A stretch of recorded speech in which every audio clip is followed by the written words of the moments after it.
Sawadee hello everyone. Welcome back. This is review of customer number 465. This is the Macbook Air M1 generation, model A2337, and the problem with the screen got crack damage. So let me show you how the panel was cracked. See, there is a lot, very bad.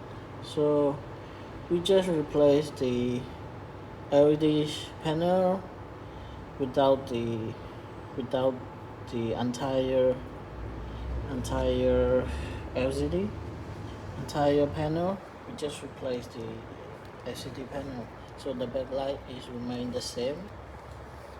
And by doing this, you will save cost of the replacing the LCD. So I'll let you know if you have the MacBook any model. Feel free to contact us if your screen got cracked. Okay, see you on the next video. Bye bye.